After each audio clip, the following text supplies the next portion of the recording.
Okay, so this is some very interesting news. And I know you guys are going to say, oh my God, another Los Angeles Lakers video. Mike, can you chill out? Well, this is just way too interesting for me to ignore. And I really wanted to dive into whether or not this was legitimate or not. And a huge part of me, even though I'm a Laker fan, really believes that there's a very legitimate shot that this is a legitimate report. But at the same time, it could be our source who has a history of being a little shady with these types of reportings, just having his words being twisted out of context. So before we get to the content, I want to let you guys know we have announced a brand new giveaway for this channel. All you have to do is subscribe and turn on our notifications for a chance to win a PlayStation 5 or an Xbox Series X. We're running the same giveaway on my Laced Up podcast channel, but since it's taken a while for us to get to 40K subscribers there, I figured I'd run the same giveaway here and end it at the beginning of August. Now that we get all that out of the way, cue the intro.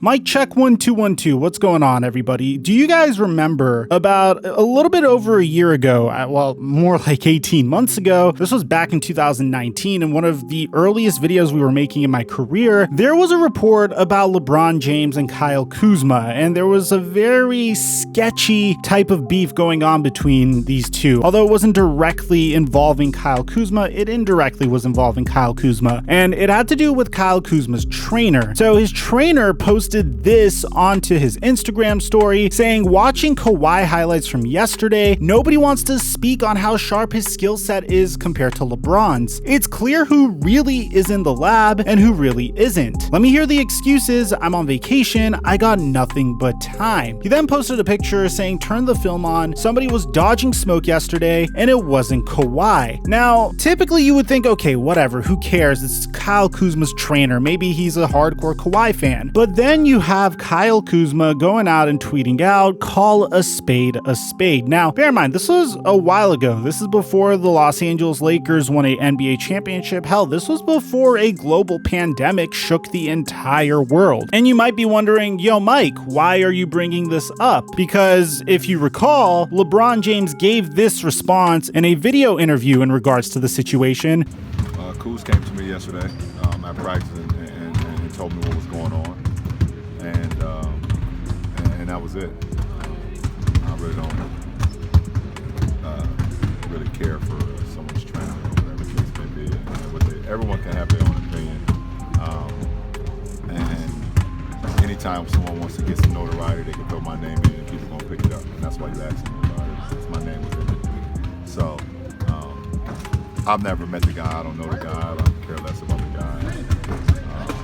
Whatever the case may be. So I wish him the best. Now, how this entire situation ended was Kyle Kuzma came out and told LeBron that he just can't control what his trainer says. And that's a fair thing to say because historically, Kyle Kuzma has really done the most to make sure he could be part of the James gang in Los Angeles. Like, to be honest, Kyle Kuzma has had to do a decent amount of kissing up to ensure that he remains on the Los Angeles Lakers. A good example is when the young nucleus of the Los Angeles Lakers were still in town, Lonzo Ball, Brandon Ingram, Kyle Kuzma, Josh Hart, Kyle Kuzma started going out to dinner with Jeannie Buss. In addition to this, I felt like this was kind of adorable. Kyle Kuzma was the man that was set to represent the Los Angeles Lakers during the 2019 NBA draft lottery. If you guys remember, this was the season in LeBron's inaugural season where the Lakers didn't make the playoffs. Laker fans even attempted to have a protest due to how bad the Lakers were with LeBron James. It was a very pathetic protest. There was like nobody there, but I digress. Kyle Kuzma wore this pin on his suit. It was the hand of the king. And he even tweeted out saying, did y'all really see the hand of the king though? Which pretty much symbolizes whatever LeBron needs, Kyle Kuzma has his back. And I guess to a certain extent it worked because when the Anthony Davis trade went through, Kyle Kuzma was still a Laker. Lonzo Ball, Josh Hart, and Brandon Ingram were not Lakers anymore. And Lonzo Ball can't even look at Kyle Kuzma in the face anymore. They used to be like best friends. Now, not so much. Now, why am I giving you all this background information? Man, well, whenever I hear an outlandish claim such as this, I feel like it's important to give you guys the history so you could really try to determine for yourself whether this makes sense or not. Now, according to Colin Cowherd on the Colin Cowherd podcast, he spoke about trade rumors in regards to Kyle Kuzma. Now, what he said about the Lakers trade rumors, to be honest, I personally agree with, saying that the Lakers think they have a shot at Damian Lillard, and that's a Los Angeles delusion. The Los Angeles Lakers have players. KCP is a solid player. He's hot and cold, not what Portland wants. Kyle Kuzma, well, LeBron doesn't get along with him. They'd love to move him, but he's kind of expensive. It's not the kind of contract you can't move, but it's not necessarily team friendly, considering that he disappears in big spots for the Lakers. Now, in the past, I floated a trade that I felt like was a near certainty to happen. First of all, the one thing I disagree with Colin Cowherd here about is Kyle Kuzma's contract is actually extremely movable. $13 million a year is not that bad, and considering the fact that his contract expires in 2024, you could deal with a lot worse contracts than Kyle Kuzma. In addition to this, look, I'm one of those guys that does bag on Kyle Kuzma a lot on Twitter, making Shanghai Sharks jokes in regards to him, but his contract really isn't that bad, and he's not as bad of a player as most people like to say. If you look at his basketball reference, you'll see that in his first season on the Lakers, he was an awesome talent, averaging 16 points per game, 37% from three, 45% from the field, and 31 minutes per game.